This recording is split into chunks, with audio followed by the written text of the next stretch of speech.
We're on. Do you want me to introduce this week? Yeah. Hello everyone, welcome to the Livestream Dreamteam. We're back. This week our guest star is one of the most influential people in the entire Masked Singer community. It's Eddie! Hi! And of course I'm joined with Ed. Hello! And it's me yet again. This week we're discussing The Merge. All of the 8 characters came back and gave us a brand new performance, and we got one of the most shocking results of all time, in my opinion. Oh, we certainly did. We did. Ed, do you want to tell the audience a little bit about why this episode is so special for you and I? Yes. I'm going to say, I'm loving the fact that I'm the only one that doesn't have a background because I can't figure out how to do that on Teams. But yeah, I'm relaxing because I'm in my parents' cabin right now, and I got a nice fire burning away there. Fun. As Kenneth Worms would say, I got the right temperature for shelter me from the storm. I find it really ironic, actually, because I remember the last time us three were in a team school together was when we were discussing Eddie's taping, the Christmas special, and now we have done a complete 360 and we're discussing our taping, but it's the same. As you asked me to, this is why this taping is so special to us, because once again, we got tickets for the Merge, which is what I want, because the thing is, I love going to the Merge taping because it doesn't necessarily spoil it doesn't spoil too much, because it doesn't spoil who goes out in the first round. It technically spoils who goes out in the second round, but it doesn't necessarily spoil who they were up against in the sing-off. In the sing-off, if that makes sense. So that still makes that part suspenseful. But it's like once you get to the sing-off, it kind of stops being suspenseful after that. But now, once we're into it, and our eliminations are out of the way, we can just sit back and enjoy the rest of the season as it unfolds. What I sort of found annoying about this merge, though, is as much as I love the double unmasking, it did make the suspense for the rest of the season slightly less fruitful. Yeah, it did a little bit, yeah. Yeah, it did. Right, Eddie, how are you? I'm good. How have you been hanging since the Christmas special ended? Can I reverse back to that episode? I want to go back. Mm-hmm. Yeah, that's fair enough, mate.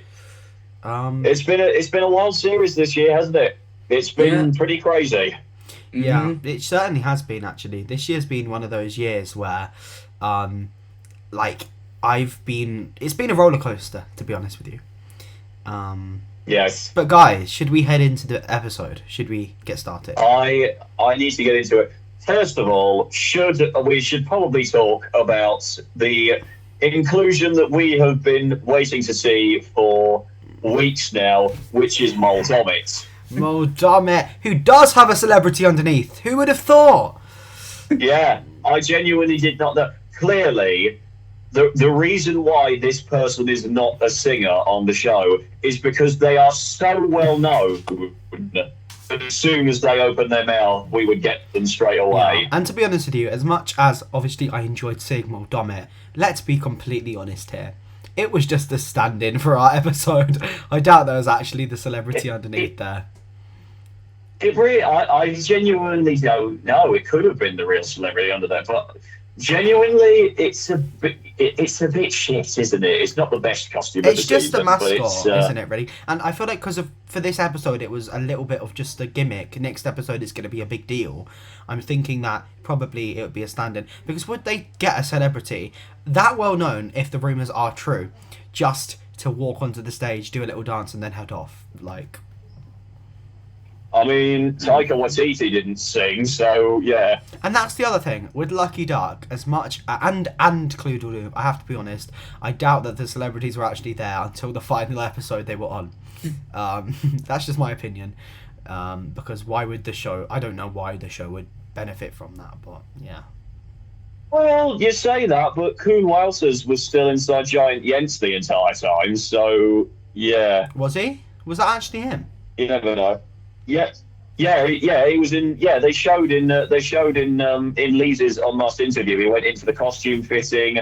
they showed him getting ready for the first episode. So wow. he was in that costume the whole time. So I thought that might have been a standard. So wait, 1 second. Sorry, Eddie. I'm just trying to get clarification here. So with Giant Jens, was the celebrity known by the others, like the others in the cast? Did they know? Yeah. So he's one of them. Okay. Cool. Actually, no, he wasn't. No, he wasn't. He was like a completely separate secret from everybody else. Okay, so the normal celebs didn't. Okay, interesting. Sorry, I thought you meant. I thought you meant the panel know who he was. Well, of course they know who he is. His daughter was on the show the previous season. Yeah, no, I meant the people that were the other contestants because they normally know each other. Right, yeah. Mudge. First up, guys, we've talked about Muldomit. We have to talk about the guest panelist, Perry. Exciting. Ed, you Honestly, gave me that revelation when I was at the taping that I couldn't believe. Oh my god! As soon as I looked backstage and I saw Perry stood back there, I was like, "Oh my god, I've got Perry on the show!" And I was so I realised now how stupid I was to say that she was pufferfish last year, because she is way too short to be pufferfish. She was Perry good. Yeah. Eddie, what did you think of Perry's guessing ability? Good or absolutely awful? I mean, she was good at some parts, but when she was guessing the most outrageous guesses, I was thinking, what the hell is she thinking? Yeah. Eddie, what did you think when she guessed this person over here, Monkey Business, as selling Sunset? I was actually out of my mind. I was thinking absolutely not. Mm-hmm. Oh, why selling Sunset come over here? Well, what the fuck? Yeah, but then again, they did have Jesse Metcalf from Desperate Housewives, and that one was a bit of a reach. See, that's what I was thinking. Know. Jesse Metcalf, I still can't believe he did the show. It's just really random. Like, he's just the most random celebrity to do the I was going to say that was one of the most random celebrities on UK ever, and barely they showed his unmasking on Gogglebox, I remember, and only one of the Gogglebox couples remembered who he was, because they were the only ones who had watched Desperate Housewives. It was like Teddy Mellencamp. Imagine they got her on UK. It's like, why? And also, it was like a really weird cameo, because he just stayed for a single episode. And also, I can't lie, I was at the taping for his episode, and it was the most funny thing ever, because, little behind the scenes secret here, he was really in the astronaut character the entire time. Then, I kid you not, the second he was voted off, he lost every ounce of character and just started walking off the stage normally. He came on the stage normally. He didn't even try the second. And me and my mum were joking about it so much. We were like, he is pissed. Oh, yeah, hilarious. Yeah. Yeah. Oh, bless him. Well, to be fair, he was the worst dancer of the night. He wasn't good. I was shocked when I saw him live. I was like, wow, I might have just seen the new Pharaoh of Dancer. Yes, potentially so, yeah. Right. Yeah. Shall we get into the meat of this episode? Because we've got a lot to get through. It's funny you said the meat of the episode, considering who was first. Well, I should say the cheese of the episode, really, shouldn't I? Yeah. Yeah. The bread. Ed's face. We're digging at the crust of the clues. Ooh, yeah. Okay, well, let's melt away this intro and talk about Toasty. All right. Let's stop. Sorry, I won't be too cheesy. Yeah, sorry, I'd hate to flatten these jokes any further. Okay, right, guys, I think we need to stop before we start getting roasted. Yeah. Okay. Right. Toasty, first performance out. Now, I've got to be perfectly honest. Some of the clues this week have thrown my guess. That they've thrown a little bit of a spanner in the works to my guess, because Marisha Wallace has performed at gigs with Gregory Porter, but she, as far as I'm aware, she doesn't have a connection to Boys to Men. Ooh, but what does the others have? I've not even looked into this week's clues. Misha Paris and Brenda Edwards both have connections to Boys to Men, but Misha Paris, ever so slightly closer connection to Boys to Men, because she performed. She was the opener for one of their UK gigs. See, this is what I'm saying. I do think I'm still leaning towards Misha Paris. Yeah. Like, I Very honestly, interesting. it's really, it is tough between the two. I just believe that it's a bit more closer to Misha. Oh God! I'm about to put this phone away, dude. Jesus. Eddie, what? Sorry. Eddie, who are you thinking based on the clues? I'm still thinking Brenda Edwards. Really? What Because- makes you think that? Because the Gregory Poor clue at first before you said Brenda has a connection to Boys to Men, Googled, well, I shouldn't be using Google, but whatever. Google's It's fine. I use Google during these. It's that's fine. what the clues are there for. where was the bit that Google told me about? Why did I just do that? If it was using Gemini, mate, it'll change it every single bloody time. Yeah, there was a bit that Google said that Gregory and Brenda, I believe, performed at the National TV Awards or something. Ooh, that's good. Yeah. That is good. Yeah, that is a good one. This That is a very good messing one. with my head. I really Yeah, it's think it was close. Misha, but Brenda, Well, Brenda. Sorry. Oh, the wait, crazy no, I thing see is the bit that Google told me now. The Royal Variety performance. That's what I saw, yeah. But the thing is, all three ladies have a connection to Gregory Porter in some way. The only one who doesn't have a connection to Boys to Men is Marisha Wallace. I mean, there might be something out there that Gemini has missed. I don't know. I'm hoping it could be Marisha Wallace because Davina. I'm the same thing. Plus, Marisha did congratulate Samantha Parks for winning it last year. She clearly knows about the show. But to be honest with you, like Misha Paris, the reason I'm slightly leaning towards is I just don't get, for two reasons. For one, completely off vibe. I just don't think it was the obvious guess. I don't know why. I just really have a feeling that Brenda's too obvious. It's too in your face. But second is, do you guys not remember when Brenda Edwards literally replied to Lorenzo saying it's Misha Paris? Yeah. Two reasons why that could be accurate. That could be a direct mislead, but you never but know. would they go that far? Like, if someone confronted you about the show, I just ignore it. But the other thing is that Brenda Edwards must know Misha's voice better than anyone's. So if she probably would, she probably would. You know. Yeah, potentially. I don't know at this point. I really don't. It's very, very open. What did we think of the performance this week? By the way, Eddie, I don't know if you noticed, but they had a very nice shot of the back of mine and Tom's heads. And you were covering right the chicken's feet. My head was covering the chicken's feet. You are. Yeah. Now, this is interesting because some people in the chat were saying that this was Toasty's worst performance yet. I disagree. I think it was her best, personally, because we heard some really nice, soft textures in her voice. I don't think it was her leading best. into that bit. I think it's probably her second best. I love Run to You, but yeah, I think this was better because we got a mix of textures in her voice. But yeah, and I love how she added to the big belting part at the end. But yeah, I just remember not caring at all if anybody gave it a standing O or not. I was giving that performance a standing O, whether the camera people liked it or not, because that was way too good not to.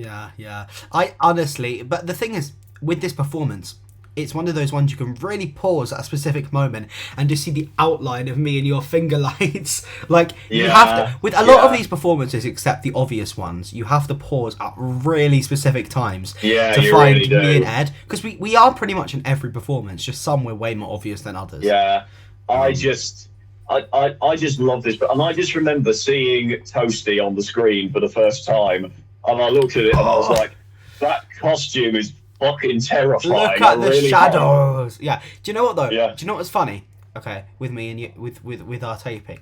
First costume we saw, Mo Dommett. Second costume we saw, Toasty. I remember Ed literally saying to me, "Where has the budget gone this season?" Before we saw the rest. Because imagine your first first ever impression of the season was Mo Dommett and Toasty. You're like, Tim, they have cut your budget in half, my friend. Yeah. Yeah. Yeah, I mean, not saying that. I'm not saying that a lot of work didn't go into Toasty. I'm just saying it doesn't look like the No. most expensive costume of the season. No, you I know, know, and I but agree. to hear It just that, looks a tiny bit yeah, low budget, but it's not bad at all, of course. yeah. But I remember you were surprised that Toasty went through during the vote. You didn't think that people would go for her because she went first. Yeah, I But mean, yeah, an element of obviously that she won still. people over. The thing is, as well, an element of that still stands. I suppose I am a bit confused. But the other thing was, at the time, I didn't really think that she was like a front runner. Like, I just thought she was a good singer, but I didn't think she was one that was going to go all the way. Now, don't get me wrong, there was a very obvious top four when we went.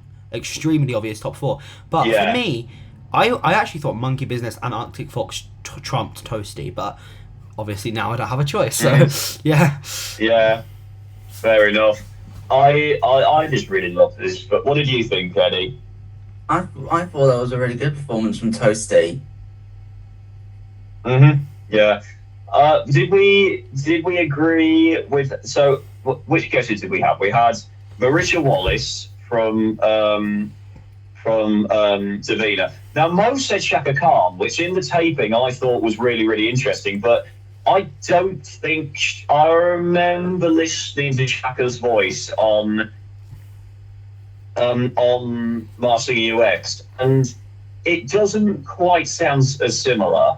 In all fairness, though, yeah, I don't know. a lot of our guesses at the taping were not great because we couldn't hear them properly. Well, we could hear them properly, but you can't hear crisp and also the clues. So I remember we were between Gladys Knight and Beverly Knight because we knew she was sort of American, and normally the first person that goes is normally on the weaker side, just going off trends. So I was thinking, okay, she's not going to be great. Yeah. But then as the package went on, I got a really sneaking suspicion she would actually be good, and it turned out to be correct. Yeah, me too. Yes. Unlike the next performer, who, as his clue package went along, I suddenly got the sense that, we might be in for a bit of a comedy performance here. Please do your impression of this performance. Do your read, because you do it so well. Big girls don't cry. Big girls don't cry. Big girls don't cry. It's like somebody took the Frankie Valli voice and amplified the comedy value by about 15. Do you know what you should do? You missed an opportunity at TMS Camp. You should have used that voice and just thrown everyone off. Do you know what? All you know, funny. He could be on the show this time round, just using that voice. Yeah. Oh. But now, we have to talk about the mess up they made at our taping, the mistake they did. Yep, they showed Red Panda's previous performance in the clue package, which they're not supposed to do. But then they didn't put it in the actual show. I was so confused. Because it's the complete opposite. Normally they don't show us. Do you know that little bit where they show the person on the screen, the last performance? They did that, but then at the real thing, they didn't do it this time. So we obviously know that they did make them. Just in the final episode, for whatever reason, they cut them out.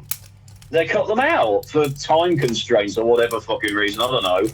Yeah. But probably. yeah, I am really, really stuck on Red Panda now because I don't know if this is Alan Carr or if this is Harry Hill. Because last week the voice made me think Harry Hill. This week it made me think Alan Carr. So Alan Carr's I'm really, too really obvious. stuck. And the thing is with Alan Carr as well. Is he though? Some people think Alan Carr would come on a show and sound exactly like Decorations. But I think Alan Carr is smarter than that, and he would change his voice. Like, I think if he really would. I think. Yeah. And I know that's contradicting what I just said, but Red Panda in this performance sounded really high-pitched. Big girls don't... Like, that is Alan to a T. But I do think that if he did come on the show, he would put in the effort to try and make himself very disguised. Yeah. What do you reckon, Eddie? Whose vibe are you getting from this? I don't know. I'm like still stuck on the Bill Bailey vibe. I don't know why. What clues are leading you towards Bill still? That was an early guess. I don't know. It's just like it's the voice that makes me think Bill, because I don't know if Bill's ever done anything like that in his life or on Strictly when he was last on Strictly. I mean, you saw the dance moves this week, so it's not like you can't. It's not like it couldn't still be Bill, but yeah, I'm just still really stuck with some of the clues aren't saying Bill to me anymore. Like in week 1 they were, but week 2 it just completely shattered my guess of Bill Bailey, and then the voice. Guys, I've managed to uncover some old treasures. Sorry, this is really late. Oh, you can't see that. Here we are. Toasty Misha Paris still. There we go. Sort of destroyed to shreds, but it works. Yeah, I just don't know if this is Bill Bailey, if this is Harry Hill. Because the thing is, I can connect some clues to Harry, and then I can connect some clues to Alan, and then it just completely all goes awry. What about Milton Jones? You see, I don't know about Milton Jones anymore. I don't, because it was this performance, especially when we were in the taping, that made me think him. And the way Red Panda was behaving, it's just so out there. It's such a Milton thing. But I think Red Panda's ever so slightly shorter. I don't know. Can we just address this as well?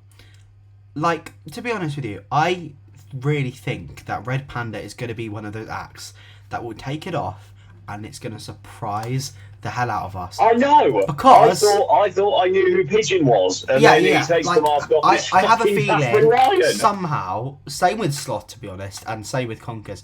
I really feel like it's going to be one of those acts that take it off, and it's either going to be someone that people have guessed, but it's just not that popular, or just someone that no one expected. It's going to be another Professor Green, I think, just someone that has not been discussed. Like, it's really weird because sometimes you get 3 types of unmaskings. Either we all knew it was them.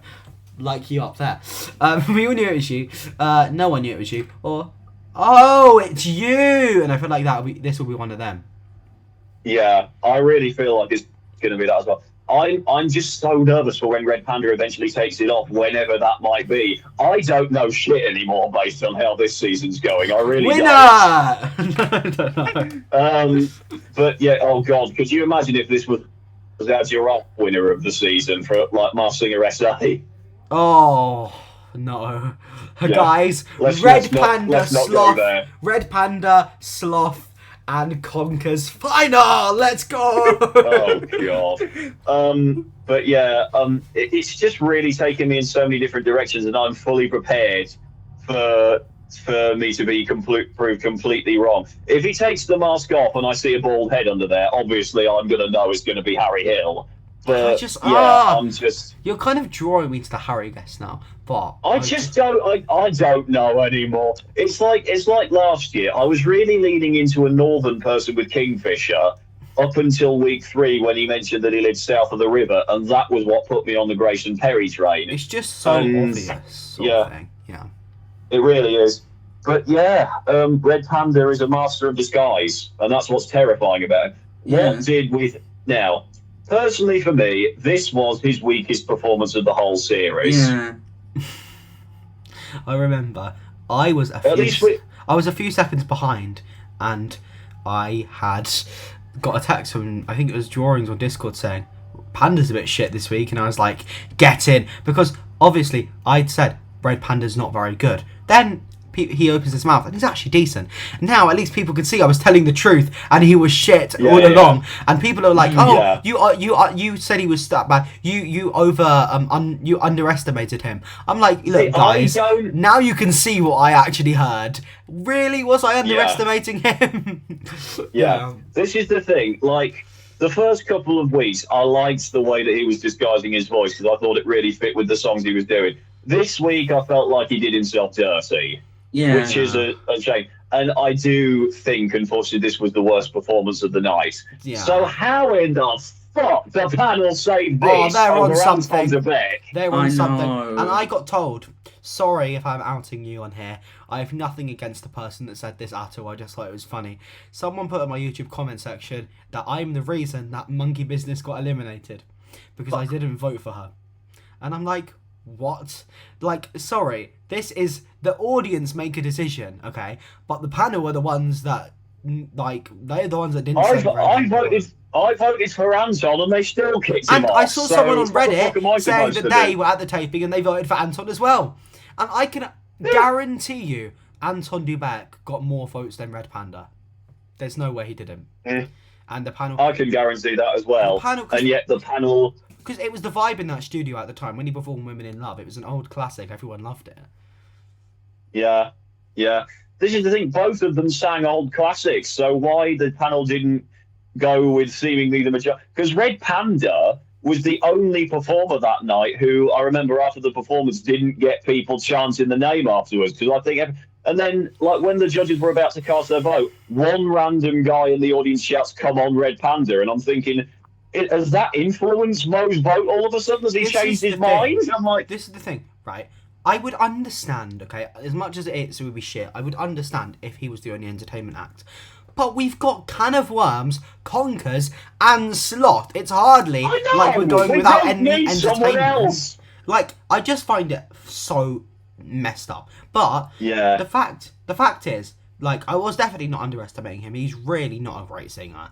And if he stays in another week, I swear to God, this season is going to be hated. It's going to be hated. I don't think he's terrible. I just think that by disguising his voice so heavily, it really isn't making him we were joking come out in the best way. And I actually think this is actually hilarious and probably possible at this point. Imagine next week he just belts out Caruso. It's an amazing singer.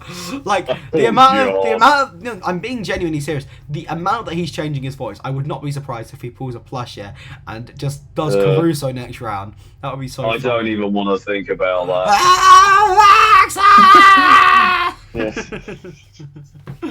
Right, shall we move on before we rant ourselves until we're blue in the face? Yes. Next up is this one. The person who should not have gone out this week. You were robbed! You were robbed! She was robbed. As long as he needs me.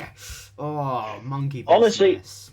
Honestly, genuinely, how the panel didn't guess that it was Kate as soon as she started doing the Cockney, I have no idea. Yeah, I'm honestly very upset about this. And I'm very upset about it because she, at the taping, was completely giving it amazing character. Like, there is times... She really was. No offence to Moth and Toasty. They're great singers. But they didn't have an amazing character. They weren't really entertaining. They just had a great voice. Yeah.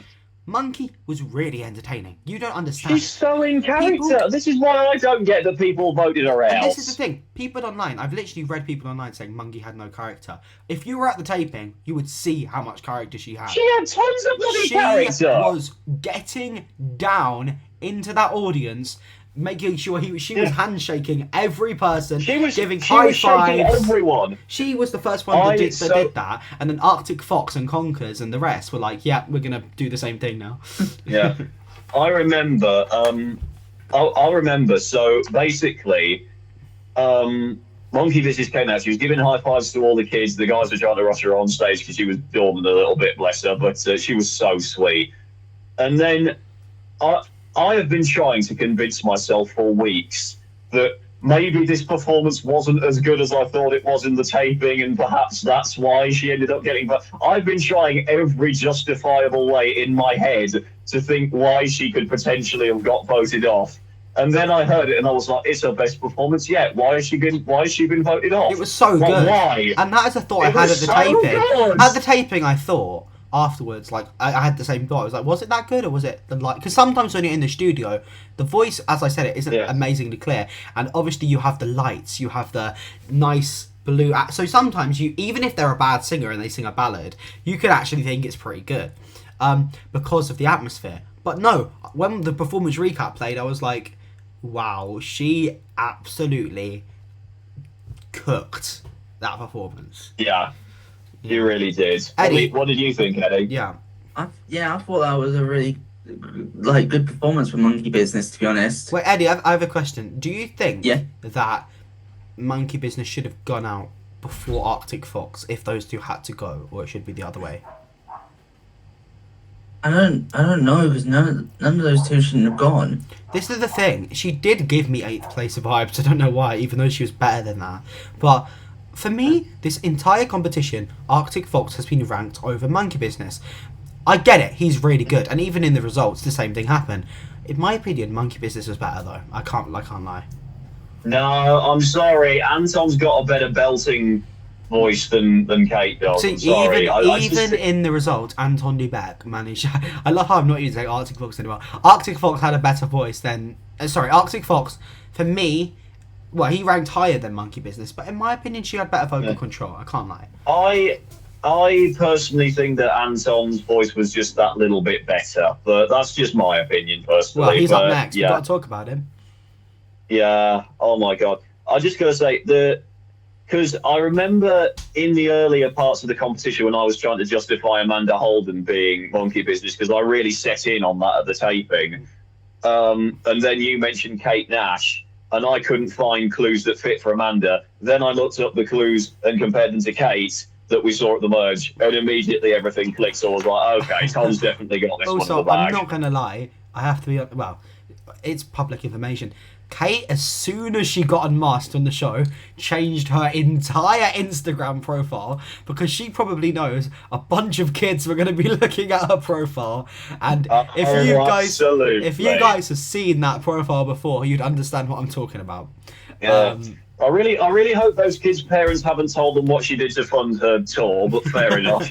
No, I thought it was hilarious because I checked her profile the day before and it had that, very explicit bio, and then the day she was unmasked, it was like, come and see me at the Roundhouse next month. Yeah, that must have been very quick. Maybe it's probably not just the kids, it's probably just she wants her image to be different. I mean, the thing is, in real life, she has been a very explicit and 18+ person for many years, especially when she's on stage. And it is important, but the thing is, she has gone to like Glastonbury where there is going to be people, and she's just not bothered. Like, she's one of those people. I think she doesn't care about anyone else, and that's like, I really feel like what Kate Nash does is she can do these amazing programs and TV shows, but she'll stand her ground. She'll be like, no, this is what I do. I don't care what anyone thinks of it. Exactly. But she somehow this has managed to change her. So I don't know.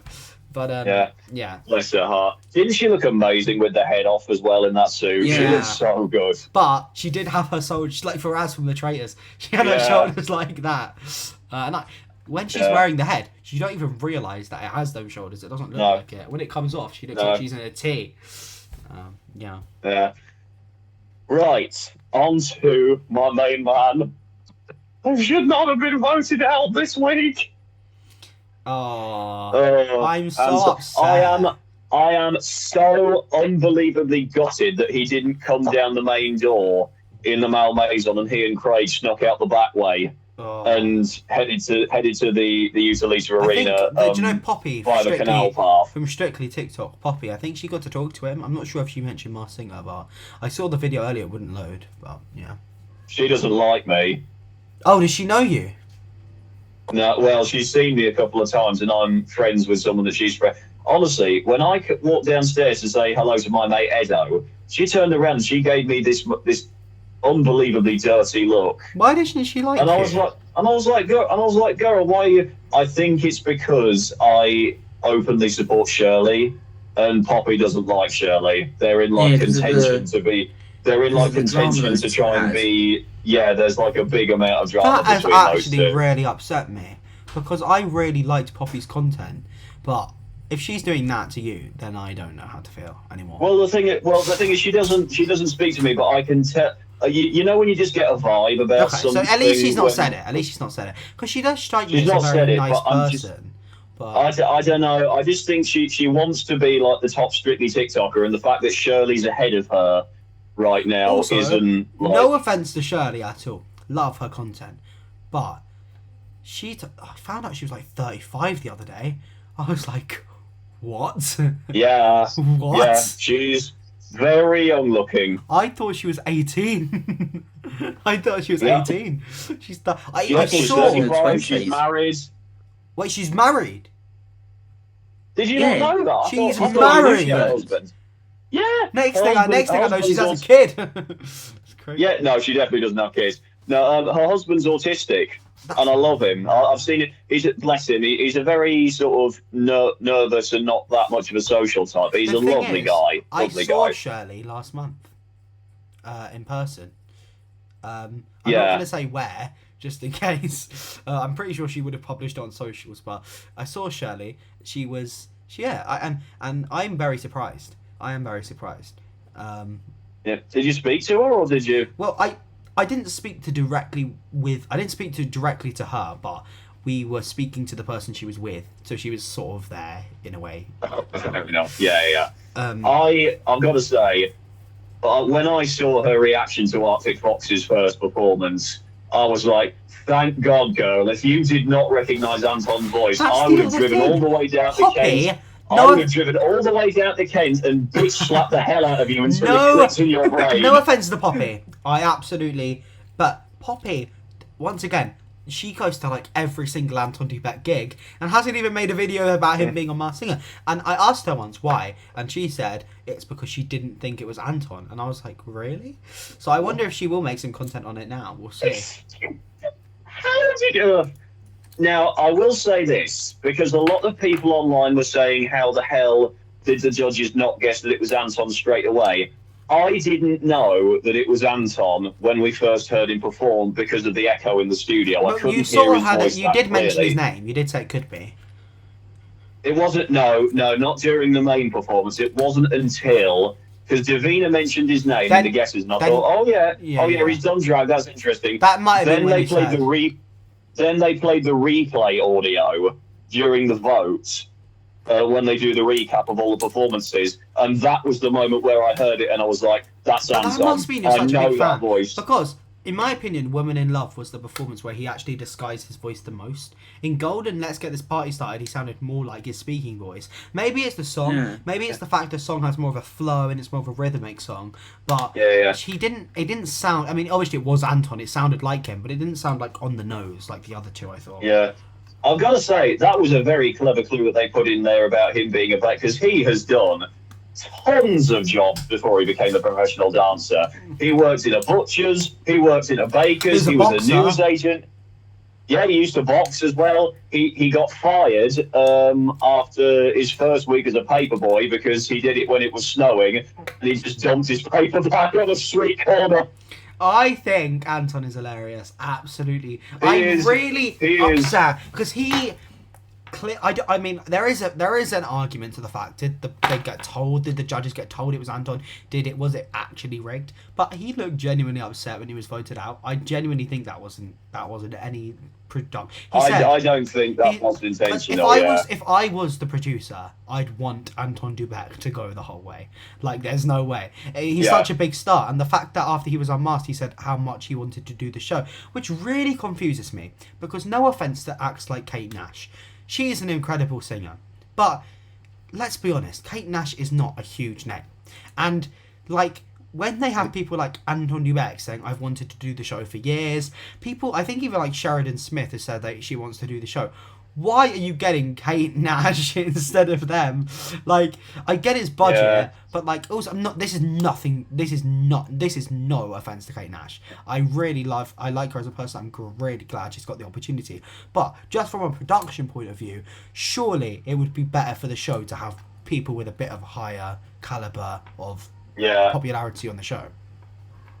Yeah. Just bear with me. I'm just going to put another log on the fire, but I'm still here. That looks cozy. Where is that? It's at the bottom of my parents' garden. They had this cabin put in a few years ago, and it's honestly, once you get the fire going, it's so beautiful. See, I just thought I'd come down here and spend my final night here, because obviously I'm moving back to Newcastle. Yeah. Well, I have a similar sort of thing. I have a sauna, but it has lights in it, so I can technically. But it's really cold, except for the other thing I was going to ask, Ed. Sorry, this is going off track from the Dream Team. So, when are you going back? When? Tomorrow? Tomorrow, yes. So, are you going back to Park Dean? Oh, you're going to your Edinburgh job? Yeah. Oh, no, okay. No, it's back to Park Dean. Yeah. Wow, yeah. When does the season even begin? That was quick. Start of February, half term. Really? Oh, that's crazy. Well, good luck. Yeah. Thank you very much for that. Right now. Next up, my favourite performance of the night, which is Can of Worms. We gotta sing it. Oh my god. We got the right temperature to protect you from the stuff. From the stuff. Oh Lord, gotta get the right tactic to turn you on, girl. Hey, Eddie. Yeah. So Eddie, did you know Temperature before Can of Worms sang it? Not really. How? The song's That's fair everywhere. enough. That's fair enough. I've not really listened to Sean Paul's music. That's fair enough. Well, this is the thing. I know it because we play it in the clubs all the time. But I remember, Tom, you turned to me in the taping and you said, "What song is this?" Yeah, but then it wasn't and I the was chorus. like, "Are you joking?" It wasn't the chorus, okay? I knew the chorus when the chorus hit. Also, get this out of the way. Fair. It's Marvin Humes under there. It is Marvin goddamn Humes from I'm JLS. so it's glad Marvin there's Hughes. another JLS member on TMS this UK. is the thing. If it isn't Marvin Humes, it's JB Gill. So you get it either way. Really? Because I don't think it could be Jay. If it's not Marvin, I think it could be a Reshay, personally. Well, there is an argument for Tiny Temper as well. That is a guess that's been said. Well, it's either one of the other three boys, because I do think it's Marvin, though, because a lot of the clues... Eddie, I actually forget what clues there were in the package this week. Eddie must be so happy. He has waited, 5 seasons to have another JLS member on the show. Yeah, but the thing is, before the season started, I was like, there's no way another JLS member would come on TMS UK, because at the time, the boys would have been in rehearsals preparing for their Club is Alive tour, which started last year. Oh, interesting. I get it. So I was thinking, would they book time off to go to Bovingdon just to do The Masked Singer? Yeah, I get that. I mean, I sort of... Could be possible. Could be possible. I mean, it's kind of cool that it's been 5 seasons and we finally got another one on. But Marvin, still, he's an amazing singer. And his vocals are good, but they're not amazing at the moment. Do we think that's purpose? I was going to say, do we think that's on purpose? I think he's doing that on purpose. So we don't think he's going in thinking that this is his full potential. He has more to unleash. I think he's got more to unleash, and I really hope he does show it next week. Perfect time to unleash his potential. I really hope in the quarterfinals he pulls through. He better do it next week, because if he doesn't, I'm going to be severely disappointed. Well, this is the thing. Why is he pulling a wolf on us? Why is he pulling a wolf? Yeah. Where he purposely goes like as much as like you can do other genres of songs. Sorry, it's my fault. You can do other genres of songs, but when you're holding your voice back that much, it's crazy. Anyway, go on, Ed. Yeah, I mean, the thing is, he's doing a good job. He's doing a good job so far with, what he's doing. But at this point, we don't just want good, we want great, because he needs to try and keep up as hard as he can with Toasty and Moth going into these last few rounds. Especially the fact that now 2 of the other great singers have gone. He needs to put his weight, sort of thing. Do you know what I mean? Yeah. He has more in him. He's holding back. I mean, if he's gonna compete with the entertainment value of Sloth and Conkers, then yes. He is entertaining, but he's like middle of each. He's mid vocal and also mid entertainment. So he's sort of a merge of both. Yeah. Yeah, I was really glad that he got through, though, because I was worried he might be at risk of being in the bottom 3, but obviously he did enough to win the audience over. But it was very close. It was really weird this time, because me and Ed both knew who we were going to vote for, and then changed at the last minute due to unseen factors we hadn't considered previously. Yeah. But honestly, I love this performance, and you can probably tell how much I love this performance from how much I was jamming out in the... Ed, should we repeat what was on the show to prove it was really us? Ready? Yeah. Yeah.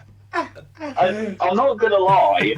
If you listen very, very carefully on the second chorus, you can actually hear me chanting along in the audience, going, "Hey, hey, hey, hey!" Can you? To the beat of the music. Yes. Because your voice did get included before once in the episode previously, didn't it? Yeah. You can hear me going, "Oh God, no!" When everyone thinks that Jonathan's about to guess Mary Berry for Toasty. That's so funny. I swear, Ed, Mary Berry has been the first guest in both of our tapings, because I swear it was the first. She has.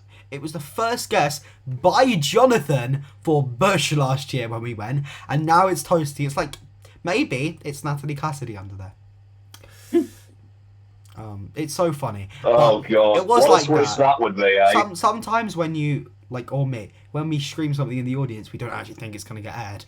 But wow, they locked in there, to be honest. Yeah. Yeah, that was just too much fun. Eddie, But wait, yeah, Can of were Worms. Eddie, were you seen on camera in the semis of season 6? I believe so. Was it? I think it was. I think it was before. I believe either Beowulf Wolf was about to perform. I was seen for a little bit. I don't know if the episode's still on YouTube. Was it the first or second round? It was like it was the first round before. It was like while all 5 were there. Was it just a shot of you, or was it like the shot of the general audience? It was like it was only. I believe it's only the shot of like the back row, like before the semicircle. Right. So you could see like the back of your head and your shoulders and stuff. Okay. No, I could see my face. Oh really? That's cool. Because where I was sitting, say this is my seat. Joel's over there. I turned to Joel and literally I can see my face. Wow. That's so cool. Definitely want to try that next time. Right, guys, should we move on? Sorry if you can hear me blowing on the fire right Conkers, now. Yes, who I let's move actually on. am doubting it's. I don't think it's. What's his name? I'm such an idiot. On Daily. Why am I forgetting? Oh, Ben Shepherd. Ben Shepherd. Yeah. I'm such a. You see, I'm still. There are some clues that I can still link to Ben Shepherd. But the voice sounds really similar still, so I'm actually doubting. Yeah, it does. But this new guest that's come out of Tom Rosenthal with all the cooking clues does make sense because obviously cooking Friday night dinner. But there is another guess of Richard Fleischman, I think his name is. I don't know who that is. So some people think it's him. I think it could be Tom. The thing is though, his voice, especially this week in I'm a Believer, did actually sound quite a lot like Ben, which I did think, like, really? Is it him? Yeah. But like I said, I kept saying this.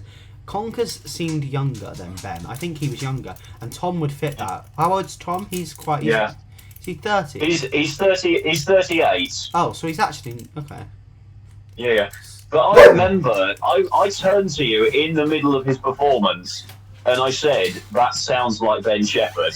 I mean, yeah, but Ben Shepherd, I just don't know. Thing is, Conkers has a very just average speaking voice, and Ben's the same. It's very just standard British tone. Yeah. There's no depth really to it. So, yeah. Yeah. But What did you think? It's not too puffy or light. It's just not that deep. So, yeah.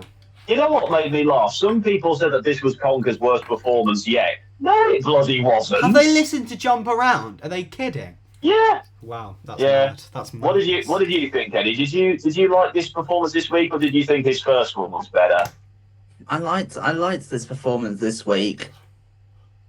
But I also think that Nice to Meet You is still his best. Personally, I don't think that's going to be topped. Nah, I think this one was better because it showed off a little bit more range. Is there a little bit of bias there? A tiny bit of bias? Because how? Like, I get it was good, but Nice to Meet You for me was like a runaway in terms of his best. I mean, it got me out of. I mean, I was out of my seat the minute the music started playing. There's that argument. I keep saying that's an argument today.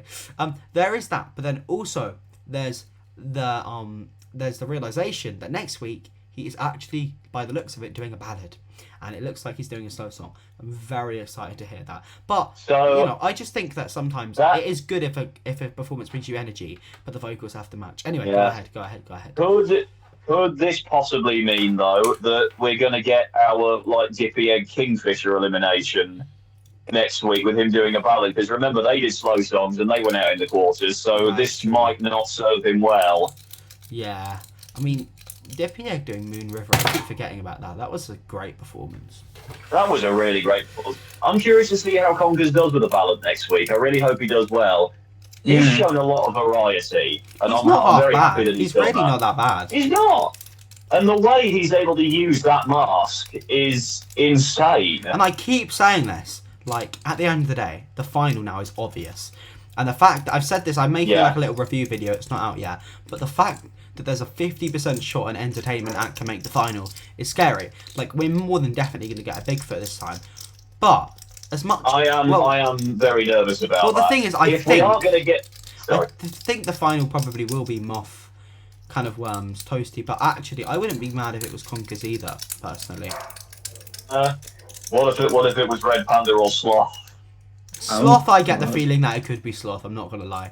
I have a bad feeling about that. But to be honest, if Conkers did make it, I wouldn't be mad. I'm not gonna lie. I think he was. Yeah. He's fourth. He's fourth best out of the 6 that we have right now. So. I think so. Yeah. For me, the bottom performer right now varies between Red Panda and Sloth. I think Sloth just edged it up this week, but maybe next week he'll drop back down again. I'm not sure. I think it was Red Panda's weak performance that helped Sloth out, to be honest. But yeah. Yeah. Right now, moving on to the penultimate performer of the night, and I remember.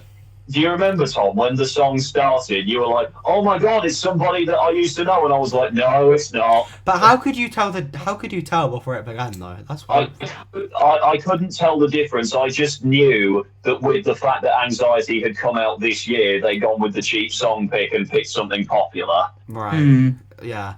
Thing is, this is going to probably make you guys say, "What?" I'm putting a bit of an Ed Conkers here. I think this was Moth's best performance. Personally, I actually agree with that. I do, because it really showcased a good amount of range. In my opinion, it showcased the vocals and it showcased the range. Hero was amazing, don't get me wrong, but the riffs and the belts and the notes. Hero was she just sang Hero. Yeah, and the freaking sass on the rapping as well. Yeah. So good. But I think with Hero, it was very basically sung. She did the riffs that we were expecting. With Anxiety, she made it her own. Yeah, but I will be perfectly honest, I won't be watching this performance over and over again because unfortunately, Scarpia completely has enthralled me in terms of performances of Anxiety because it just fit her character better. See, I disagree. I liked this when Lil Sheep, when they did Anxiety, I actually kind of disliked the song. I don't know why. I just think I didn't like how she sang it. But when Moth done it, I've actually, cancel me. I don't care. But I actually like the song a lot more since she's done it. I've actually warmed to the song a lot. You see, this is the thing. I was the opposite, which for me, Anxiety, again, it just felt like a ridiculous remake of an already great song. And I was like, why have you taken this melody and put a completely different song? Oh, all right, that's fair enough. But I still didn't like the song. When Scarpia performed it and the fact that she's acting as like this nervous, terrified sheep all the time, I thought, wow, that is actually a really, really good song choice for her character. I actually thought that's why I preferred her version of the song. But Moth still did an absolutely fantastic job. This... Honestly, I'm torn. I don't know if this was the best performance of the night or if Toasty was the best performance of the night. What do you think, Eddie? I'd say this wasn't my favourite Moth performance. Not a great song choice for her. Well, but did you think which character did you think was the best performer of the night? Did you think it was Moth, Toasty, Monkey Business? Who did you think? I'd have to say Toasty probably was the best of the night. Really? I like the way she got the audience like clapping along to the beat. I think everyone did. Personally, Toasty was good, but in my opinion, she got overshadowed a little bit this episode. I think as the episode, I think Moth just overtook her, but yeah, this was a really, really good week for both of them. But my God, and I love the backup dancers as well. I love that it went from like the darkness of the start of Anxiety with like the men in the blue suits, and then as soon as it goes into the first chorus, it's like the chrysalis bursting open, and you've got the women in the yellow skirts. I forgot that even happened. I forgot that change happened. I'm not gonna lie. Did you remember I did that? As well. Yeah, I just thought it was blue the whole time. I can't remember that. Very clever post production. very clever post production. Oh. Yeah. Okay. Yeah. I don't even think we need to discuss who this is. I mean, I couldn't pin any of the clues to her this week. This is Keisha Buchanan. It's obvious. It's so obvious. Yeah, it's literally obvious. Yeah. I remember, Tom, when Maya brought that name up, you literally looked at me in the taping and you went, "Yeah, it's Keisha." Yeah. Do you know why? Because I've seen the Sugar Babes live so many times, and I was at actually one of their gigs last year, and I was right at the front in the front row, and I was like so close to the people that like they were all looking at me, and I'm really annoyed because Siobhan was giving like waved at me and interacted with me, and Keisha didn't, and now I'm mad. I wanted Keisha to, because it would have been cool to say, oh, But anyway, I will say I did like I know her I will voice. say so. Yeah, we've had so many different girl groups on so far. The only two, well, that I'm aware of anyway, that we haven't had on the show now are the Saturdays and Liberty X. Oh, and any of the Mystique girls as well. We haven't had Alicia Dixon or any of the Mystique girls on. This is really weird. I never get Masked Writer tapings. And this year, me and Ed have pinned 2 down. How? Maybe it's because normally I'm with my mum. And when I'm with my mum, we just talk about, oh, could this be, I don't know, Catherine Tay? But I feel like with me and you, we're much better at actually thinking logistically about it. I mean, I'll be perfectly honest. Last year, I didn't get anyone right. Remember we were guessing... I don't even want to say it. I'm dreading saying it. Remember the guess we had for Dress Crab? Oh, God. Well, Macy Gray. The guess you had for Dress Crab. But you did agree with me before you heard the performance. You did say... Well, we thought it could be because of it, but you were still saying it even when we heard the singing voice, and I was like, no, it's not Macy. We didn't even hear it. We were stood outside the studio. It was when he did that big belt in the middle of the performance. I was like, okay, it's definitely not Macy. But also, when we heard it again on the performance recap, we were like, that's not Macy. We've messed up. Yeah, no. But I did think it was funny though how we managed to get 2, and like I said, I think before I'd like mess around, but this time like. Also, it could just be a case of we knew the people, and we were at that stage of the competition where it was obvious to identify. Like, if I went on week 1, I'd probably have no idea that was Keisha. But I think we were at that stage where we can, like, pin it down on someone, and, we actually have... we have enough, substance to go off, if that makes sense. Yeah. Oh, my God. I remember... So, last performer now, and I remember, Tom... The minute that we finally heard them announce that Sloth was coming on stage, and we looked at each other and we went, yes, it's real! Just the entire taping, I was saying, please, Sloth, please. Because if you guys don't realise, me and Ed went, and we can finally say it, and I know we could say this for weeks, but we went to something called the Plunge Creations Open House this year, which is super fun. And basically, it is run by the people that make the costumes. If you're lucky enough to attend, you can actually wear the costumes and see what they're working on.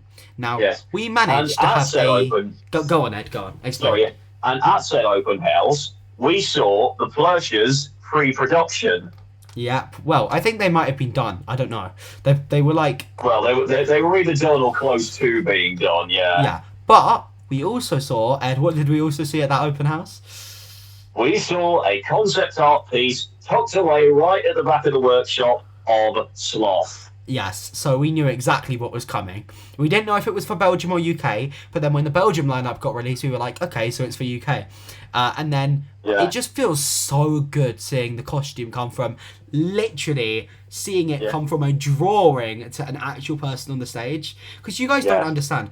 When we went, they hadn't started much. They were like making the designs. So we've literally seen this costume from the first time it was even sketched up to now. And Eddie also went to the open house with us. So, yes. Such a fun weekend. He saw that. You will have seen that concept art as well. What did you think knowing that Sloth was going to be a costume for the first time when it got announced, Eddie? What did you think? I was thinking, would UK want to do a Sloth? Because I was getting that genuine vibe after exiting the open house, and I was thinking, I don't see UK doing a Sloth. I just don't. So you thought it might be Belgium? But the thing is, I don't know. I thought it would have been like. Sorry. I just thought it would have been like used for like something else, or like.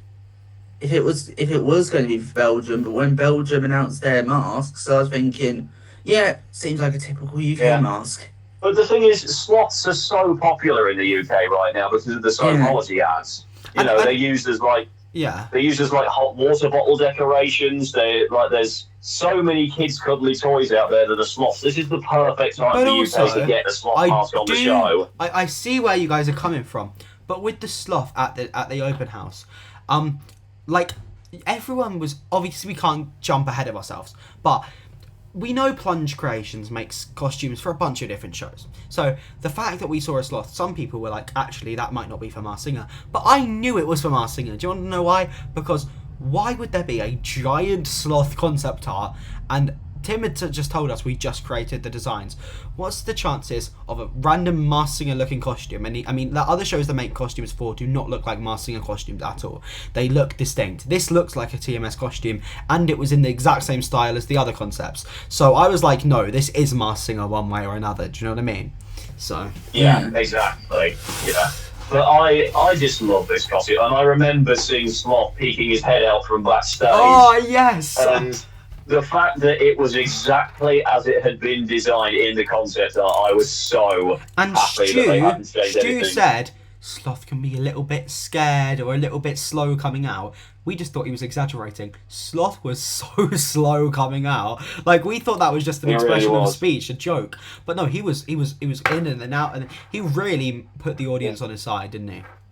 He really did. And then as soon as the performance kicked in, we were just like, here we go. He's full on energy. He's bringing it. And then I remember seeing him run around at the judges' table, and I was like, okay, this guy's full on in the entertainment side of things. And you said, I bet we're going to see somebody sing Green Green Grass this time around. And then as soon as Sloth started, I was like, there we go. Actually, I didn't. I said when it kind of was kind of worms, I said, could this background be Green Green Grass? Because it looked similar to Shotgun. Yeah. And at the time, I was like, where's my logic? But actually, it was a TMS taping. I, probably just was getting overexcited. Yeah. But no, the fact that we did have that, and also, they actually told us before Moth came out. So we'd just gone to the toilet, dashing to try and not miss the performance, because we did not want a repeat of the Dress Crab Gregory Porter situation.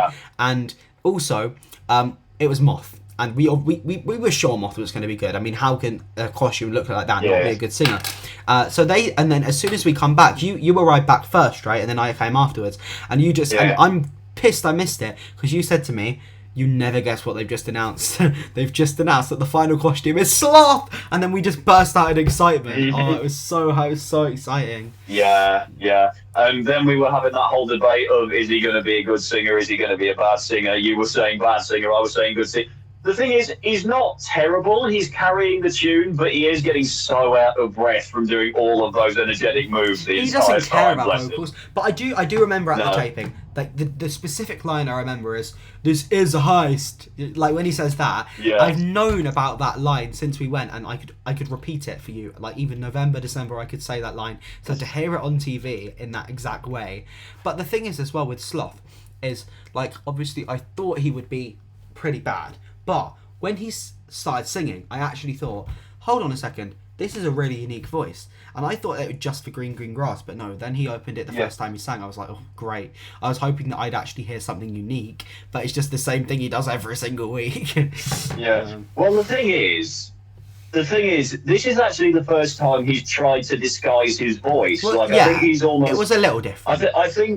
I think the last couple of weeks he's just been doing his plaything. This week he really... Because the trouble is, you sing George Ezra, you can't really not lean into the sort of deep George Ezra voice of it all. Guys, can I just tell you something? As I'm scrolling on Reddit, I've just seen a post from someone that was reacting to the episode. And I think we've got an insulter on our hands, Ed, because look, it says, curse you, audience and judges! I mean, the thing is, as soon as Sloth ran around to the judges' desk, and you know what the crazy thing is, Eddie? They didn't show this in the actual episode, but after the performance ended, Mo said we've never had a performer come around and give the panel a high five or a hug before. He went back around and hugged them again! Yes, I remember that. Yeah. Oh, I was so mad that didn't happen. That didn't be shown. Oh. But yeah, he was just all over the place. But I think, unfortunately, I was leaning towards it with what you and Billy were saying last week, with it potentially being Ben Fogle. I think that guess has unfortunately been shattered by the fact that I can't find a connection between Ben Fogle and the GC. Very like, as far as I'm aware, upset. they haven't done anything together, That unfortunately. Well, there was two other guesses actually that some people were guessing. So Ben Fogle is still my main guess, right? Oh, whoops. Ben Fogle is still my main guess because I just think that the voice sounds really similar. However, there was a few other guesses that I had. First one, Ed Balls, the politician. Might You sound see, crazy, I thought it could be ballsy, but then I was like, no, that's not his voice. but the second one, and I thought this guess actually had a real potential. Who was it? Oh, what's his name? Oh, I'm trying to remember his name. It was a like curly haired guy, and he was being guessed by a lot of people on the Reddit. Not James Acaster, was it? No, it was someone, and their voice sounded Richard really Ayoade? similar. Sorry, one second. We're gonna get stuck. Sorry. Do you have a guess? Do you Yeah, have a guess? I'll say later. I'm just sticking with Joe Lycett at the minute. Yeah, I just don't hear Joe Lycett. So I still think it could be Alex Horn from Taskmaster because there were a couple of clues this week that said about he mentioned like an exercise and he put NG at the end of it, and I was like, MG, Mel Giedroyc. Mel Giedroyc has done Taskmaster. Then he held up the ice lolly, and that made me think of another comedian who has done Taskmaster, Lolly Adefope. So I'm still on the Alex Horn train. I thought maybe at this point I'd be driven off it, but I still think it could be Alex. Yeah. Okay, all right, fair enough. I was expecting some kind of rebuttal just then. I didn't know what to say. Yeah, But yeah, I think this was a really, really fun performance from Sloth overall, and without doubt the most entertaining of the night, without doubt. yeah. I just remember, I just looked at you before the results happened, Tom, and I was looking around at some of the people that were sat next to us. It was sloth. It was all sloth, wasn't it? That was picking up their voting pads, and I was like, so many people were pressing the number 8, Yeah. and I was like, yeah.